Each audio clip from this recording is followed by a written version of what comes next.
अस्सलाम वालेकुम, welcome back to ethical hacking basics on Urdu IT Academy. आज हमारा लेक्चर नंबर 13 है और आज के लेक्चर में हम मॉड्यूल नंबर 4 को स्टार्ट करेंगे जो कि नेटवर्क स्निफिंग एंड स्पूफिंग के ऊपर है। आज के लेक्चर में हम स्निफिंग देखेंगे, स्पूफिंग को देखेंगे, आर्प पॉइजनिंग और डीएनएस अटैक्स को भी समझेंगे। तो सबसे पहले एक नज़र टूल्स की स्लाइड पर डाल लेते हैं। ये वो टूल्स हैं जो कि अब तक हम कर चुके हैं और मोस्ट प्रोबेबली इनमें कुछ मज़ीद टूल्स भी आज ऐड हो जाएंगे।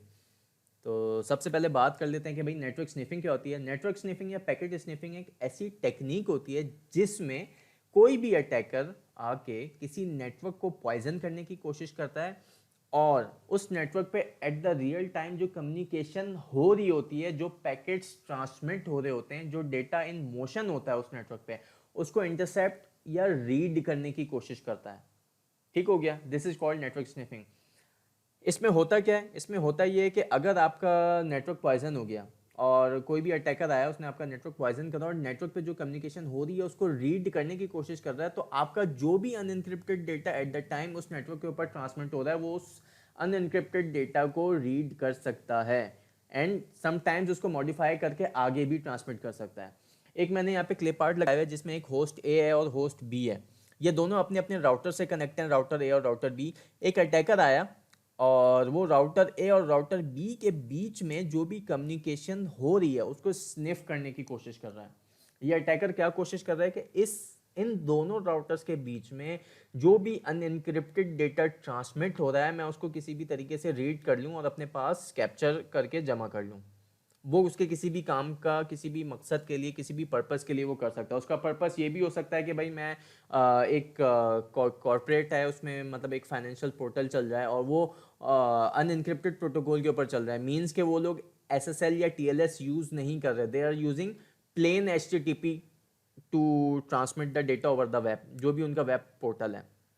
तो हैकर क्या कर सकता है कि उस नेटवर्क को पॉइजन करके जो भी कम्युनिकेशन उस वेबसाइट के ऊपर जा रही है that is not running SSL, वो उस तमाम डेटा को रीड कर सकता है और उसको मॉडिफाई भी कर सकता है अप टू सम एक्सटेंट। ठीक हो गया। तो आज के लेक्चर में हम देखेंगे कि भाई लेयर 2 के ऊपर स्निफिंग किस तरीके से होती है जिसको हम आर्प पॉइजनिंग भी कहते हैं।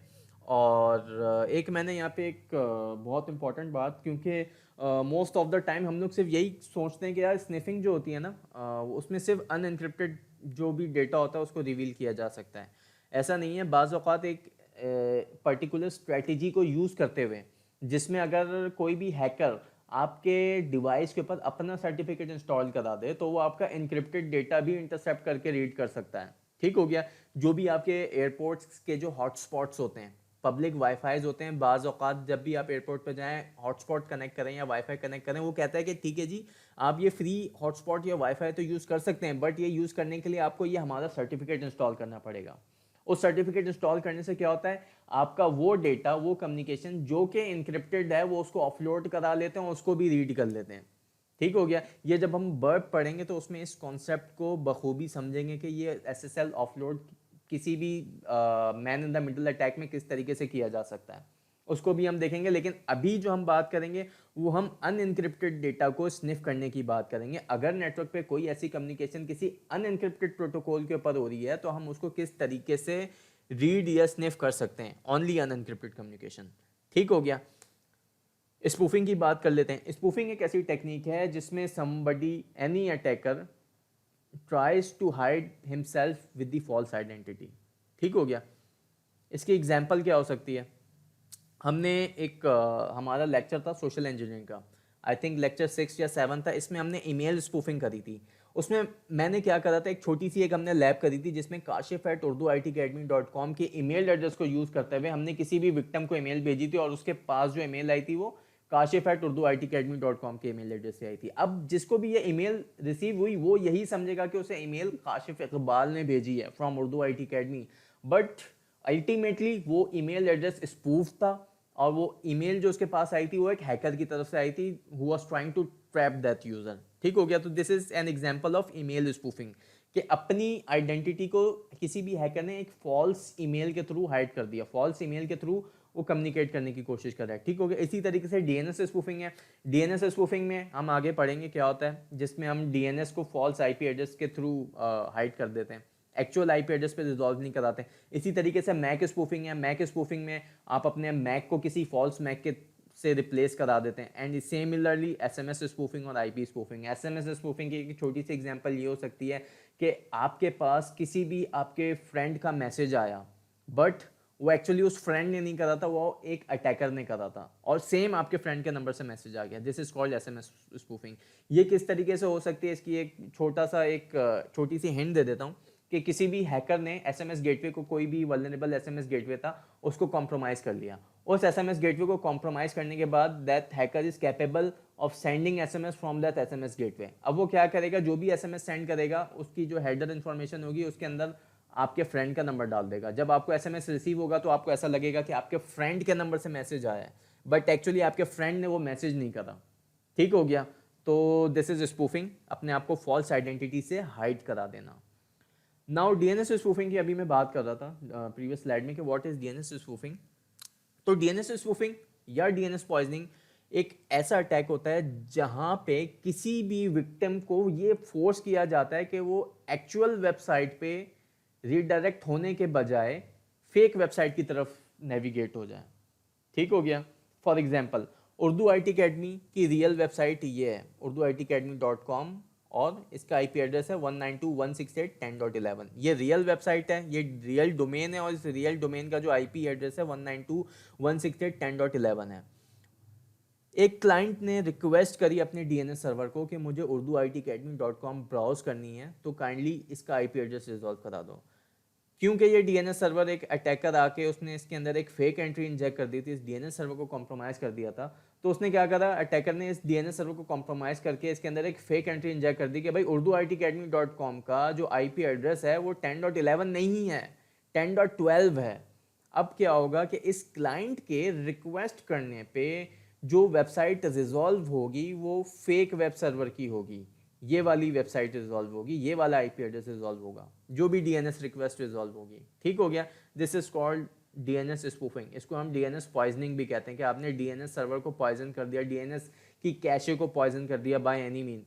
तो अब क्लाइंट के पास जो भी DNS की रिक्वेस्ट रिजॉल्व होगी वो फेक वेब सर्वर से होगी, उसके पास फेक IP आएगा। मीन्स कि अगर क्लाइंट अपनी मशीन से पिंग करेगा, पिंग urduitacademy.com, तो उसके पास रियल वेबसाइट का IP एड्रेस आने के बजाय फेक वेबसाइट का IP एड्रेस आ जाएगा। ठीक हो गया। This is DNS spoofing. MAC spoofing क्या होती है, अभी जैसे कि हमने थोड़ी देर पहले बात करी थी कि अपने मैक को किसी और के मैक से रिप्लेस करा देना। ठीक हो गया। मेरी डिवाइस का एक फिक्स्ड मैक एड्रेस है जो कि परमानेंट मैक एड्रेस है। मैं क्या करूंगा, अपनी डिवाइस का MAC address by using some software या टेक्निक अपने डिवाइस के मैक एड्रेस को मॉडिफाई कर दूंगा और किसी भी अपने XYZ कोलीग का मैक एड्रेस डाल दूंगा, रिप्लेस करा दूंगा। अब मैं नेटवर्क पे जो भी कम्युनिकेशन करूंगा वो ऐसा लगेगा कि मेरा कोलीग कर रहा है। क्यों? क्योंकि वो उसकी डिवाइस का मैक एड्रेस था, बट एक्चुअली मैं वो मैक एड्रेस स्पूफ कर रहा हूँ। ठीक हो गया। मैक एड्रेसेस जो होते हैं वो वेंडर स्पेसिफिक भी होते हैं। फॉर एग्जांपल इंटेल का मैक है, इंटेल की अगर डिवाइस है तो इंटेल का मैक होगा। TP लिंक की डिवाइस है तो TP लिंक का मैक होगा। और उनके पास पूरी सीरीज होती है कि उनको मैक किस तरह अपनी डिवाइसेस को असाइन करना है, और ये यूनिक होते हैं। ठीक हो गया। मैं इसमें ज़्यादा डिटेल में नहीं जा रहा कि मैक एड्रेसेस और फिजिकल एड्रेसेस क्या होते हैं। अगर आप लोग CCNA बेसिक्स से होते हुए आ रहे हैं तो आप लोग को ये सारी चीज़ें पता होंगी। बट स्पूफिंग आप कैसे कर सकते हैं, इन टूल्स को यूज़ करते हुए कर सकते हैं। टेक्नीटियम मैक चेंजर आता है, विंडोज़ का टूल है, विंडोज़ में इंस्टॉल करें और ये ईजिली आप ऑन GUI मैक को चेंज कर सकते हैं। एंड ऑन काली लिनक्स एक यूटिलिटी आती है मैक चेंजर के नाम से, CLI है, आप इसको यूज़ करते हुए काली लिनक्स के ऊपर अपना मैक चेंज कर सकते हैं। ठीक हो गया।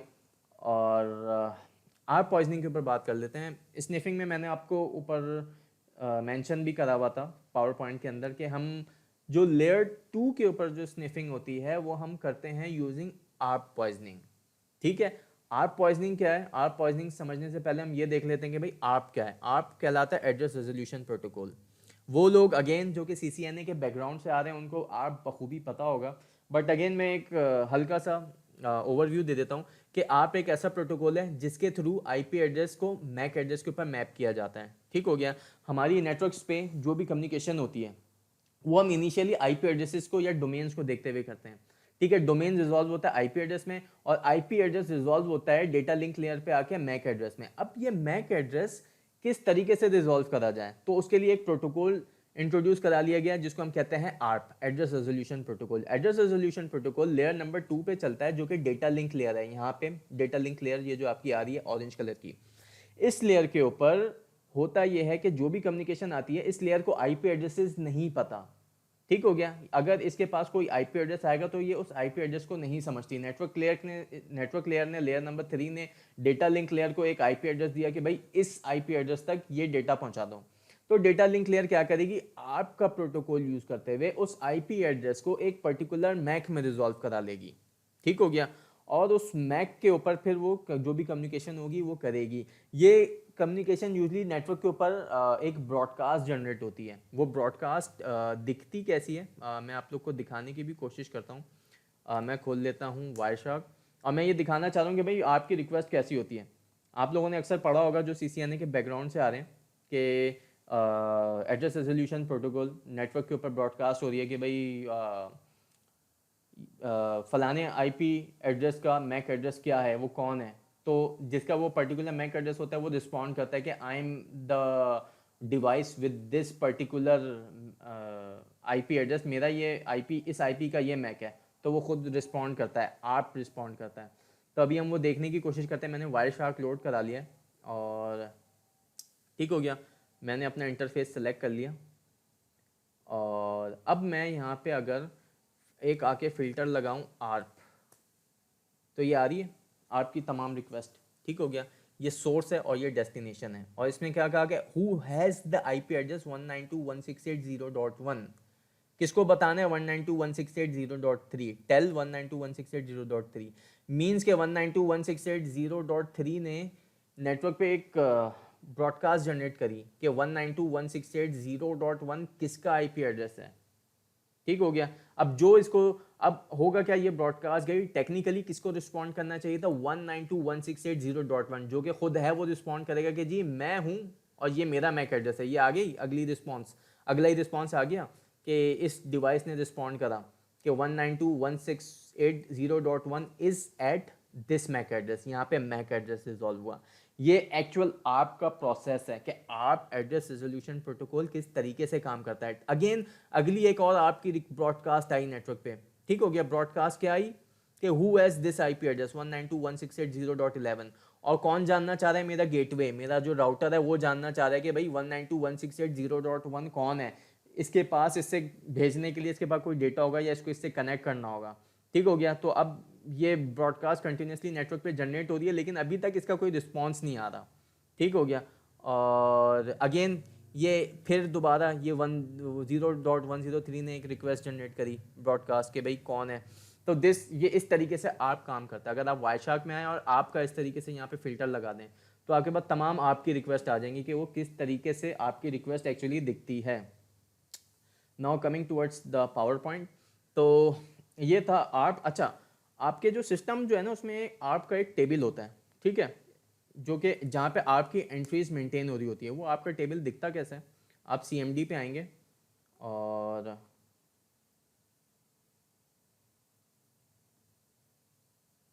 कमांड प्रॉम्प्ट पे आके क्लियर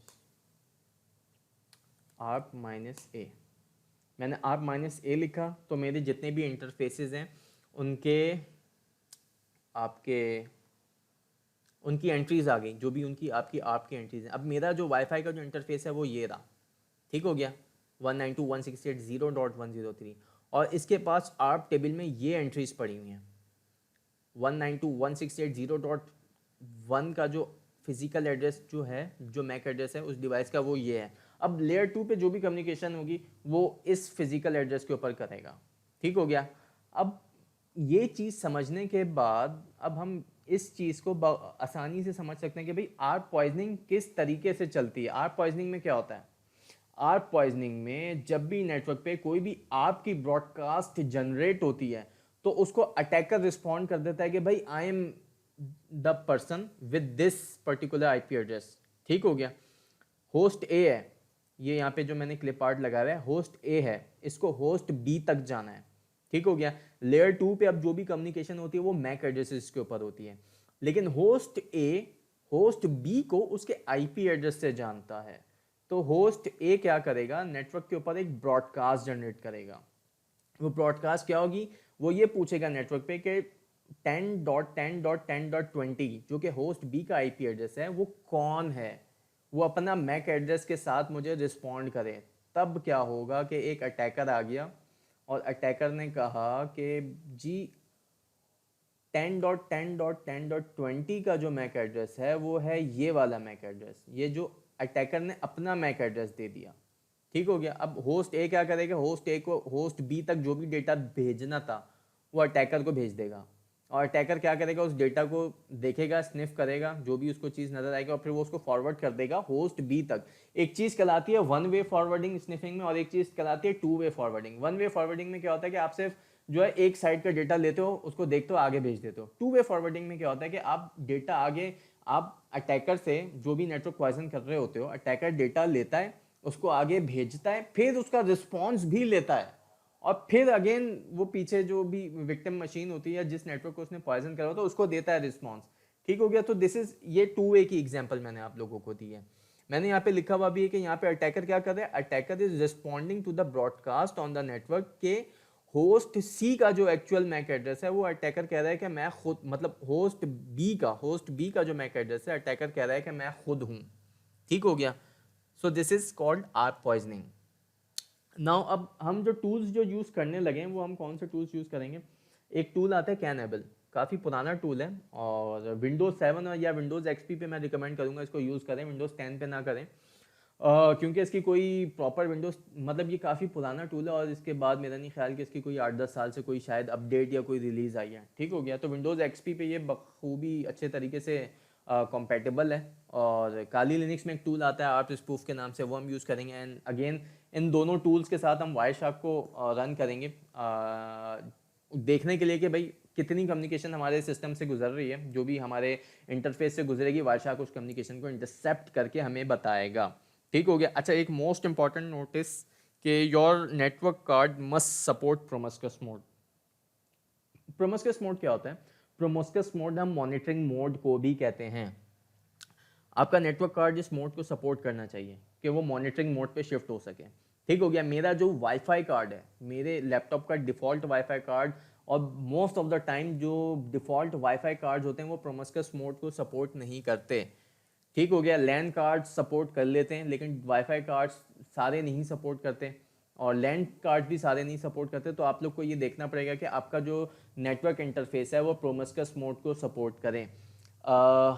एक स्पेशल वाईफाई कार्ड होता है, वो मैं आप लोग को वाईफाई पेन टेस्टिंग जब हम कर रहे होंगे अपने नेक्स्ट मॉड्यूल में तो बताऊंगा कि वो कौन सा वाईफाई कार्ड है, उसका फर्मवेयर क्या है, जो कि आप लोग को यूज़ करना है फॉर अपने वाईफाई कार्ड्स को प्रोमिस्कस मोड में ले जाने के लिए। तो उसको हम नेक्स्ट लेक्चर में या नेक्स्ट मॉड्यूल में देखेंगे। तो अब हम आ जाते हैं कि भाई थोड़ी सी लैब कर लेते हैं, और मैं आ जाता हूँ काली लिनक्स पे। और काली लिनक्स से पहले मैं ये चाह रहा था कि आप लोग को थोड़ा सा वो दिखा दूं कि आई टेक्नीटियम मैक चेंजर जो मैं आप लोग को बता रहा था, सॉरी टेक्नीटियम मैक चेंजर हम उसे कहते हैं। ठीक है। ये मैंने यहाँ अपने पास विंडोज़ एक्सपी में इंस्टॉल करा हुआ है, और ये है। इसको आप रन करेंगे तो ये आप लोग को ऑप्शन दे देगा कि आप अपना मैक चेंज कर लें। ठीक है। ये मेरा लोकल एरिया कनेक्शन है, अभी चेंज में आ रहा है नो, और मैक एड्रेस इसका करंटली CE के ऊपर एंड होता है, अप एंड ऑपरेशनल। ठीक हो गया। तो मैं इसको कोई भी रैंडम मैक दे दूंगा और चेंज नाउ पे क्लिक करूंगा तो ये चेंज हो जाएगा। चेंज नाउ पे मैंने क्लिक कर दिया तो ये MAC address has been changed. ठीक हो गया। ये मेरा मैक एड्रेस यहाँ पे चेंज हो गया। अगर मैं CMD पे आता हूँ, IP कॉन्फ़िग लिखता हूँ, तो IP config/all लिखता हूँ, तो मेरा जो अब मैक एड्रेस है आ रहा है, ये वाला आ रहा है। ठीक हो गया। मेरा मैक एड्रेस चेंज हो गया। तो this is the Technitium MAC changer. और मैं अपना मैक चेंजर वापस रिस्टोर ओरिजिनल कर लूँगा यहाँ से, क्योंकि मुझे अभी मैक स्पूफिंग नहीं करनी। ठीक हो गया। मैं रैंडम मैं अपने पास से भी मैक यहाँ पे दे सकता हूँ, कुछ भी 112233445566, और चेंज करूँगा तो ये चेंज हो जाएगा। ठीक हो गया। मैंने एक्सपी क्यों खोली हुई है, मैंने एक्सपी इसलिए खोली हुई है क्योंकि मेरे पास यहाँ पे कैनेबल पड़ा हुआ है। कैनेबल दिखाने के लिए मैंने विंडोज़ एक्सपी यहाँ पे अपने पास लोड करी हुई है। ठीक हो गया। अब मेरे पास जो नेटवर्क चल रहा है, मैं करंटली अगर आप लोगों को दिखाऊं तो एक विंडोज़ 10 की मशीन है, और ये मुझे इसको रिज्यूम करना पड़ेगा। ठीक है। और ये काली लिनक्स है। काली लिनक्स से मैं स्पूफिंग करने की कोशिश करूंगा और विंडोज़ एक्सपी से करूंगा कैनेबल के थ्रू, दिखाऊंगा कि ये दोनों चीज़ें क्या होती हैं और किस तरीके से चलती हैं। मेरा जो नेटवर्क चल रहा है उसका आईपी एड्रेस ये है 19 मतलब 192.168.61 का नेटवर्क है और ये इसका सबनेट मास्क है ठीक है 24 बिट। और अगर ये रिज्यूम हो गई तो लेट्स सी, ठीक हो गया आईपी कॉन्फ़िग। तो ये आप लोग देख सकते हैं, ये है करंट नेटवर्क स्पेसिफिकेशन। इस नेटवर्क को मैं पॉइजन करने की कोशिश करूँगा। अगर मैं यहाँ पे आप लोग को दिखाऊँ आईपी कॉन्फ़िग, तो ये आईपी कॉन्फ़िग है और ARP-A का रिजल्ट दिखाऊँ तो 192 जो कि इसका गेटवे है, मैं गेटवे का ARP पॉइजन करने की कोशिश करूँगा। अभी इसका फिजिकल एड्रेस क्या आ रहा है, ये आ रहा है, ठीक हो गया, एडी के ऊपर एंड कर रहा है। अब मैं क्या करूँगा कि मैं काली लिनक्स से आऊँगा और ARP स्पूफ एक यूटिलिटी आती है यहाँ पे। अच्छा, ARP स्पूफ करने से पहले आपको एक और चीज़ का ध्यान रखना है कि आपका जो काली लिनक्स है उसके ऊपर IPv4 फॉरवर्डिंग इनेबल होनी चाहिए। वो आप कैसे चेक कर सकते हैं, उसकी कमांड आप ये लिखें sys ctl net.ipv4.ip_forward, ये लिखेंगे, ठीक है। अभी ये इसकी वैल्यू 0 आ रही है क्योंकि IPv4 फॉरवर्डिंग इनेबल नहीं हुई। IP फॉरवर्डिंग इनेबल करने की क्यों ज़रूरत पड़ती है, अभी मैंने आप लोग को कुछ मिनट पहले एक बात बताई थी कि एक होती है ARP पॉइजनिंग में वन वे रिक्वेस्ट को अटैकर फॉरवर्ड करें, मतलब सिर्फ रिक्वेस्ट ले, देखे और उसको फॉरवर्ड कर दें, उसको कोई कंसर्न नहीं है कि वहां से जो भी रिस्पॉन्स आएगा उसने फॉरवर्ड नहीं करना। बट एक होता है टू वे के लिए उसको दोनों तरफ फॉरवर्ड करना पड़ता है, रिस्पॉन्स लेगा आगे देगा और अगेन रिस्पॉन्स दूसरी साइड से भी लेके उसको वापस देगा कि भाई जो भी नेटवर्क उसने पॉइजन करा हुआ है तो उसमें दोनों एंड के रिस्पॉन्सेज को वो आगे फॉरवर्ड करेगा, ठीक हो गया। तो इसलिए हमें जो है हम अपने इंटरफेस पे, जो भी मेरा अभी यहाँ पे इंटरफेस चल रहा है ETH0, मुझे अपने इस इंटरफेस के ऊपर IPv4 फॉरवर्डिंग इनेबल करनी पड़ेगी ताकि मैं पैकेट्स आगे फॉरवर्ड कर सकूं और स्निफिंग ओवर द नेटवर्क कर सकूं, ठीक हो गया, पैकेट्स लेके आगे फॉरवर्ड कर सकूं। इसलिए तो ये करने के लिए सिंपल सी एक कमांड है, इको इस वैल्यू को मैंने 1 सेट करना है और ये वैल्यू एक्चुअली पड़ी हुई कहाँ होती है ये भी मैं आपको दिखा देता हूँ। अगर मैं कैट करूँ slash pros sysnet slash IPv4 slash IP_forward, ठीक हो गया। अभी यहाँ पे 0 वैल्यू सेट हुई है। मैं क्या करूँगा कि मैं इस पाथ पे आके echo 1 और ये कर दूँगा, ठीक हो गया। अब इसकी वैल्यू मॉडिफाई हो गई और अब अगर मैं इस फाइल को कैट करूँगा तो 1 आ रहा है और अब अगर मैं ये करूँगा तो IPv4 फॉरवर्डिंग इनेबल हो गई मेरे पास। अब मुझे क्या करना है कि अब मैं यूज़ करूँगा ARP स्पूफ, ठीक हो गया। ARP स्पूफ करने का क्या तरीका है कि ARP स्पूफ -i इंटरफेस देना है मुझे। इंटरफेस मैंने आप लोग को क्या बताया था, मेरा क्या है, ये रहा ETH0 यहाँ पे आ रहा है, ठीक हो गया। ETH0 जिस इंटरफेस के ऊपर मुझे पॉइजनिंग करनी है, -t टारगेट, मेरा जो टारगेट आईपी एड्रेस है वो ये विंडोज़ 10 की मशीन को मैं बेसिकली पॉइजन करना चाह रहा हूँ। इसका आईपी एड्रेस क्या है, 144.61.144, ओके जी।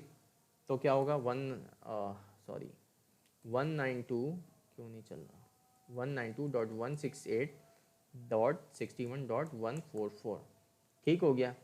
और अब मेरे राउटर का एड्रेस क्या है, मेरा 192.168.61.2, मैं यहाँ से भी देख सकता हूँ IP.route, जो मेरा राउट है इस नेटवर्क का वो ये है 61.2, ठीक हो गया। मैंने एंटर करा और मेरे नेटवर्क के ऊपर आपकी ये वाली ब्रॉडकास्ट जाना शुरू हो गई। अब मैं अगर इस विंडोज़ 10 की मशीन पे आऊँगा और सेम कमांड लिखूँगा ARP-A, अब आप देख सकते हैं आप मैक एड्रेस यहाँ पे चेंज हो गया। पहले मैक एड्रेस क्या आ रहा था इस आईपी एड्रेस का, 192.168.61.2 का फिजिकल एड्रेस था जो कि AD पे एंड हो रहा था। अब 192.168.61.2 का जो फिजिकल एड्रेस है वो 1C के ऊपर एंड हो रहा है। अब ये 1C किसका मैक एड्रेस है, यहाँ आके देखें, इस इंटरफेस का एड्रेस नज़र आ रहा है आपको, क्या है, सेम यही एड्रेस है 1C। अब मैं क्या करूँगा कि इस मशीन पे आके मैं खोलूँगा वायरशार्क, जो भी कम्युनिकेशन है, अब ये मेरी विंडोज़ 10 की मशीन की जो भी कम्युनिकेशन है, जो भी गुजरेगी वो मेरी इस काली लिनक्स की मशीन के थ्रू गुजरेगी। ठीक हो गया। अब इस काली लिनक्स की मशीन के इंटरफेस के थ्रू गुजरेगी तो मीन्स कि मैं उसको वायरशार्क पे व्यू कर सकता हूँ, वो जो जो भी कम्युनिकेशन होगी। वेट कर रहा हूँ मैं, वायरशार्क मुझे नहीं पता क्यों नहीं खुल रहा, टाइम ले रहा है थोड़ा। अच्छा जी, वायरशार्क मेरे पास खुल गया और इंटरफेस जो मुझे स्निफ करना है वो है ETH 0। ठीक हो गया, इसको आए मैंने डबल क्लिक करा और अच्छा जी, अब मैं क्या करूँगा कि मैं अपनी इस विंडोज़ 10 की मशीन पे आऊँगा और क्रोम खोल के मैं कुछ भी ब्राउज़ करने की कोशिश करूँगा। अब मेरा जो डेटा है वो इस काली लिनक्स की मशीन के थ्रू फॉरवर्ड हो रहा है। मैं आऊँगा यहाँ पे steelmylogin.com खोलूँगा और एक तरफ लेट्स सी उर्दू ITacademy.com, कुछ भी डेटा मैं ब्राउज़ करना चाह रहा हूँ। ठीक हो गया। अब मैं यहाँ पे आ जाऊँगा और HTTP फ़िल्टर अप्लाई करूँगा और यहाँ पे आप लोग Ctrl+F, स्ट्रिंग फ़िल्टर में यहाँ पे स्ट्रिंग मैंने कर लिया और स्टील माई लॉगिन। ठीक हो गया, ये मेरे पास स्टील माई लॉगिन आ रहा है, वो चीज़ जो कि मैंने अभी एक्सेस करने की कोशिश करी थी। स्टील माई लॉगिन का ये सब कुछ मेरे पास से अब यहाँ से गुजर रहा है। ठीक हो गया। क्यों? क्योंकि इस विंडोज़ 10 की मशीन का जो भी डेटा है मेरे पास से गुजरेगा तो मैं सब कुछ देख सकता हूँ जो कि नॉन इनक्रिप्टेड है। Again let me try if I can get some DNS requests, और ये सारी DNS रिक्वेस्ट है। मोस्ट प्रोबेबली इसमें जो मैंने उर्दू IT अकेडमी जो खोलने की कोशिश करी थी, ये आ गई उर्दू IT अकेडमी की क्वेरी। ठीक हो गया। और अगेन मैं खोलने की कोशिश करता हूँ, फॉर एग्ज़ाम्पल facebook.com, तो डेफिनेटली facebook.com भी मेरे पास यहाँ आना चाहिए अब। ठीक हो गया, ये facebook.com की क्वेरी आ गई। और तो अगेन सोर्स क्या था? 144 कौन सा IP है मेरा? ये विंडोज़ 10 की मशीन है एंड डेस्टिनेशन इज़ 61.2 जो कि मुझे वायशार्क बता रहा है। बट क्योंकि मैंने इस ट्रैफिक को राउट किया हुआ है अपनी मशीन के थ्रू तो मैं इसका सारा ट्रैफिक यहाँ से देख सकता हूँ। इसी तरीके से अगर मैं यहाँ पे फ़िल्टर लगा दूंगा इस तरह से FTP डेटा, तो जो भी FTP का डेटा है विद इन प्लेन टेक्स्ट जा रहा है उसको मैं देख सकता हूँ। इसी तरीके से जो भी HTTP का डेटा प्लेन टेक्स्ट में जा रहा है वो मैं यहाँ पे फ़िल्टर लगा के देख सकता हूँ। So this is the case कि इस तरीके से हम आर्प स्पूफ को यूज़ करते हैं। आर्प स्पूफ के थ्रू मैंने पॉइजनिंग करी एंड देन वायरशार्क मैंने खोल के इसका जो भी डेटा मेरे इंटरफेस से गुजर रहा है उसको स्निफ करने की कोशिश करी। तो अब मैं ये चाह रहा था कि स्टॉप एंड क्विट सेविंग। अच्छा जी, अब मैं ये चाह रहा था कि हम थोड़ा सा कैनेबल को भी देखें और इसके ऊपर भी कुछ काम करें। तो सबसे पहले मैं वायरशार्क अपना खोल लेता हूँ और उसके साथ ही मैं कैनेबल को खोलूँगा। और अभी जो है मैंने अपना नेटवर्क चेंज करा है, मैं आ गया हूँ अपने डायरेक्ट ब्रिज मोड पे। ठीक हो गया, 192.168.0 के सबनेट पे आ गया, इस विंडोज़ XP की मशीन को भी लेके और इस विंडोज़ 10 की मशीन को भी लेके 0.109 जिसका IP है।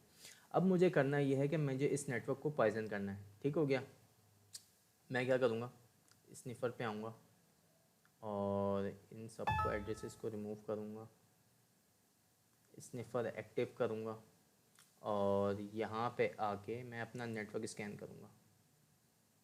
ठीक हो गया, नेटवर्क स्कैन हो गया। और अच्छा एक और चीज़ मैं आप लोग को यहाँ पे अगेन ARP-A दिखा देता हूँ। ठीक हो गया, ARP एड्रेस रिसेट हो गया टू एक्चुअल इस 0.1 के मैक एड्रेस के ऊपर। ठीक हो गया, जो कि ये वाला है। अच्छा जी, अब मैं आ गया यहाँ पे APR के टैब में, ये सब मैं रिमूव ऑल कर देता हूँ। और पहले मैंने होस्ट को स्कैन करा यहाँ पे स्निफर एक्टिव करके, फिर मैं आ गया APR के टैब में। APR के टैब में आके मैंने यहाँ पे प्लस पे क्लिक करा और मुझे स्निफ किन 0.1 को करना है और 0.109 इन दो के बीच में ट्रैफिक्स को स्निफ करना है। बाकी को इसलिए नहीं कर रहा कि मेरे घर में लोग यूज़ कर रहे हैं उनको प्रॉब्लम होगी, तो मैं इन दो एड्रेसेस के बीच में जो भी डेटा होगा उसको स्निफ करने की कोशिश कर रहा हूँ। ठीक हो गया, सिर्फ यहाँ यहीं पे पॉइजनिंग कर रहा हूँ और कहीं नहीं कर रहा। इसको मैंने इनेबल करा और पॉइजनिंग स्टार्ट कर दी, पॉइजनिंग यहाँ पे लिखा हुआ आ गया। अच्छा जी, अब मुझे करना ये है कि मैं आऊँगा विंडोज़ 10 की मशीन पे और क्रोम खोलूँगा again, stealmylogin.com demo and let's see कि मैंने यहाँ पे वायरशार्क रन नहीं करा हुआ, स्टार्ट, ठीक हो गया।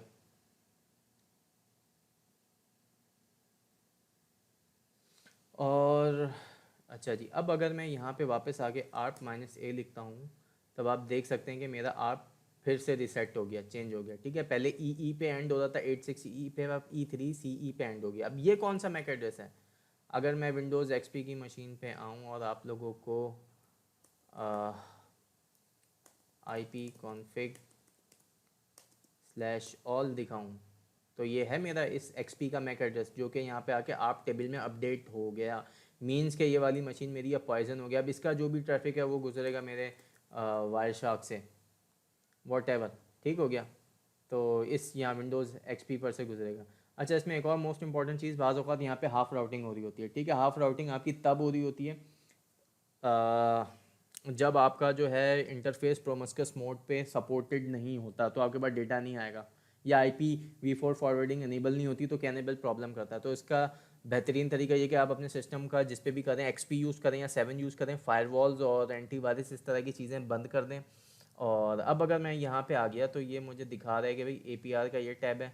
पासवर्ड के टैब में आऊँगा तो यहाँ पे जो भी मुख्तलिफ पासवर्ड्स ये कलेक्ट करेगा वो मुझे दिखाएगा, ठीक है। ये पहले कोई टेलनेट की एंट्रीज़ वगैरह सेव हुई हैं, FTP पासवर्ड ABCXYZ जो भी होगा। मेरे पास अभी कोई FTP लॉगिन है नहीं जो मैं करके आप लोग को दिखा सकता, बट अगेन यहाँ पे HTTPS में भी आप लोग को जो भी मैं चीज़ एक्सेस करने की कोशिश करूँगा, फॉर एग्जांपल यहाँ पे वो आप लोग को आती जाएंगी। यहाँ पे फॉर एग्जांपल facebook.com करूँगा और ज़ाहिर बात है फेसबुक पे मैं जो भी लॉगिन करूँगा मेरे पास पासवर्ड्स नहीं आएंगे क्योंकि SSL के ऊपर चल रहा है, but definitely I can see के इसका जो है यहाँ पे HTTPS में इस तरह की APR HTTPS में मेरे पास इस तरह की चीज़ें जनरेट होना स्टार्ट हो जाएंगी, जिससे मुझे ये पता चल जाएगा कि ये यूज़र जा कहाँ पे रहा है, कौन सी HTTPS वेबसाइट्स को इसने एक्सेस करने की कोशिश करी। ऑल्दो डेटा नहीं देख सकता, but due from DNS queries और मैं ये देख सकता हूँ कि हाँ जी इन क्लाइंट्स को इसने इन वेबसाइट्स को एक्सेस करने की कोशिश की गई है। और पासवर्ड्स के टैब में मेरे पास यहाँ पे सारे पासवर्ड्स कलेक्ट हो रहे होंगे, ठीक हो गया।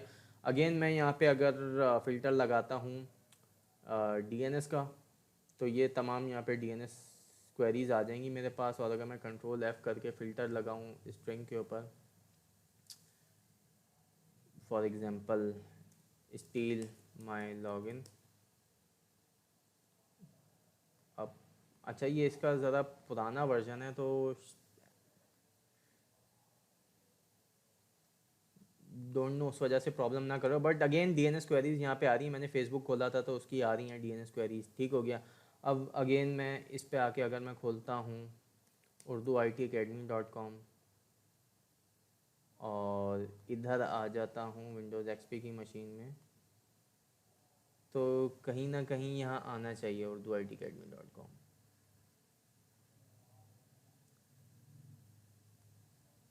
कंट्रोल F उर्दू IT, ठीक हो गया। ये आ गई उर्दू IT की क्वेरी जो भी DNS क्वेरीज थी। इसी तरीके से सेम थिंग कि अगर मुझे FTP का कोई भी डेटा देखना है तो मैं FTP यहाँ लिखूँगा। यहाँ सारे अगर कोई क्रेडेंशियल्स भी, क्योंकि FTP के क्रेडेंशियल्स प्लेन टेक्स्ट में जाते हैं, HTTP के ऊपर क्रेडेंशियल्स प्लेन टेक्स्ट में जाते हैं, तो इनका डेटा यहाँ पे स्निफ किया जा सकता है। टेलनेट का क्रेडेंशियल्स प्लेन टेक्स्ट में जाता है, तो वो सारी चीज़ें आगे बाद यहाँ पे भी जनरेट होंगी, ठीक हो गया। अच्छा जी, एक और चीज़ मैं थोड़ा सा डेटा इंटरसेप्शन दिखाना चाह रहा था कि डेटा किस तरीके से इंटरसेप्ट किया जा सकता है। तो जस्ट फॉर एग्जांपल मैं यहाँ पे सर्च करता हूँ ABC123, ठीक हो गया। ये मैंने कर दिया पोस्ट।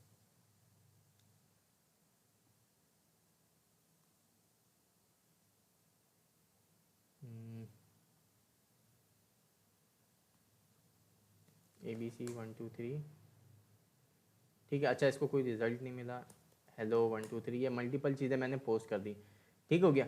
अब मैं यहाँ पे आया XP की मशीन में, और यहाँ पे मैंने फ़िल्टर लगाया HTTP। मेरे पास तमाम वो रिक्वेस्ट आ गई जो कि प्लेन HTTP के प्रोटोकॉल के ऊपर चल रही हैं। अब इसमें से मुझे ये देखना है कि जी पोस्ट क्या हुआ, तो उसके लिए मैं क्या फ़िल्टर यूज़ करूँगा, स्ट्रिंग और post.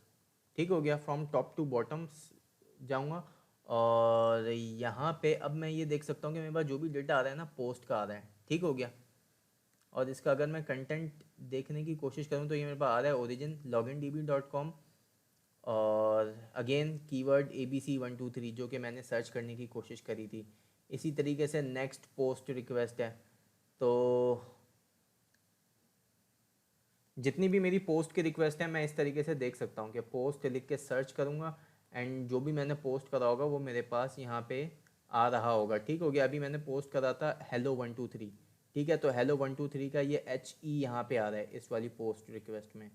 Again next post request में भी मेरे पास ये कहीं ना कहीं ये HEL ये ब्रेक हो के जा रहा है, तो कहीं ना कहीं ये देखें HELLO123 hello123 जो मैंने यहाँ पे अभी पोस्ट करा था इस जगह पे। ठीक हो गया, ये आ भी रहा है।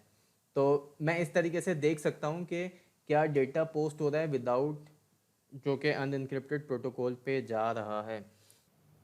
अच्छा जी, तो आज के लिए इतना काफ़ी है। मेरा ख़्याल है कोई आधे पौन घंटे की ये सेशन की रिकॉर्डिंग हो गई है।